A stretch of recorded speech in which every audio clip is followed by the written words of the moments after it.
terroriste Salah Hamouri, ancien membre du FPLP, est attendu ce vendredi à Fontenay-sous-Bois à l'occasion d'une conférence à la Maison du Citoyen de la ville. Un individu qui a pourtant été condamné pour son implication dans un projet d'attentat avant d'être expulsé vers la France en 2022. Une invitation qui inquiète donc notamment l'association Tous 7 octobre qui dénonce une provocation inacceptable. Et justement, une manifestation sera organisée ce soir pour dire non à cette venue. Pour en parler, nous sommes avec Emmanuel Nussimovici, référent de l'association Tous 7 octobre à Fontenay-sous-Bois. Bonjour Emmanuel.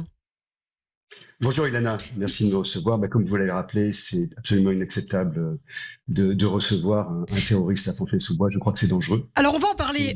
On va en parler justement. D'abord, par qui est organisée cette conférence exactement ? Est-ce que c'est lié à la mairie de Fontenay-sous-Bois ? Alors, pas exactement. C'est un collectif Fontenay-Palestine Solidarité.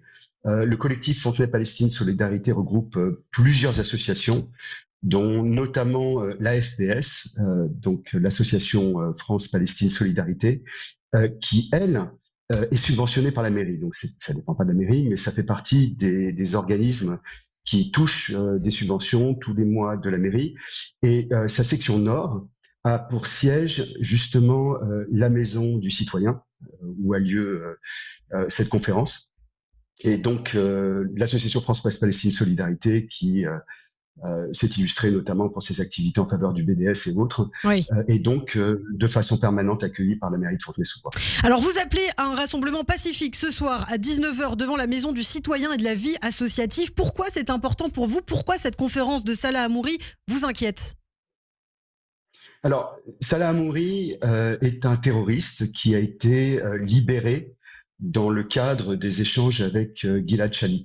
Donc c'est quelqu'un qui a été condamné pour tentative de meurtre sur la personne du rabbin Ovadia Youssef. C'est aussi quelqu'un qui est un cadre du FPLP, c'est quelqu'un qui a fait des études de droit. Je tiens à préciser d'ailleurs que ce n'est pas un avocat qui a été arrêté, mais bien quelqu'un qui a fait ses études de droit après sa libération. Il a travaillé notamment pour une association qui s'appelle Adamir, qui en fait a été reconnue comme organisme terroriste aussi par Israël. Alors Adamir, en fait, c'est une vitrine du FPLP et qui permet de rémunérer ses cadres, et c'est aussi la branche légale. Donc officiellement, c'est une ONG.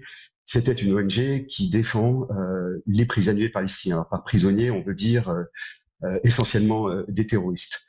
Alors pourquoi est-ce que c'est important ? Le FPLP a une grande histoire en France.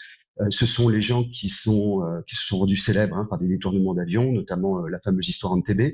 Ce sont les gens qui sont coupables de l'attentat de la rue des Rosiers. Ce sont les gens qui sont coupables de Copernic. Ce sont les gens qui sont coupables de la fusillade à Orly, également le drugstore Publicis. Enfin, la liste est très très longue.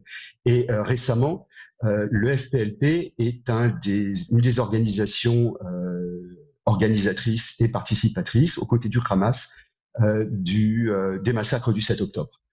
Donc Salah Hamouri a été expulsé par Israël et aujourd'hui il est libre en France. Et il est reçu dans une municipalité qui est celle de Fontenay-sous-Bois.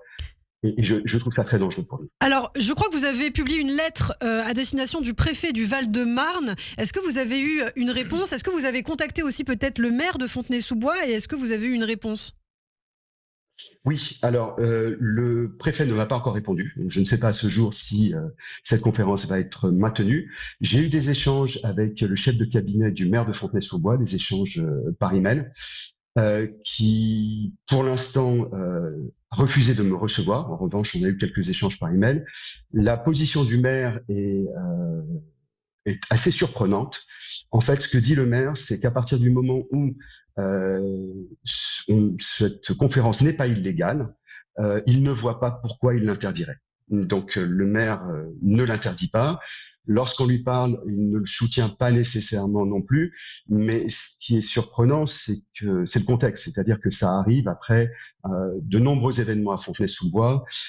Pour mémoire, juste après le 7 octobre, il y a eu un tournoi sportif. En fait, à l'occasion d'un tournoi sportif, il y a eu un élange du Hamas qui a été fait en présence de conseillers municipaux. Plusieurs mois plus tard, il y a eu un événement qui a été organisé, parrainé par Samidoun, qui est reconnu comme oui. comme association terroriste en Allemagne. Et le maire m'avait reçu quelques mois après pour d'autres raisons, parce que j'étais allé le voir pour demander le collage des affiches Français en mairie, qu'il a refusé d'ailleurs. Et à l'époque, le maire a prétexté qu'il n'était pas au courant. Cette fois-ci, le maire est au courant. Voilà. Eh bien, merci beaucoup, Emmanuel Nussimovici, d'avoir été avec nous. Donc, un rendez-vous ce soir à 19h, de 19h à 20h30, devant la Maison du Citoyen et de la Vie Associative à Fontenay-sous-Bois pour dire non à la venue de Salah Hamouri. Merci, à très bientôt.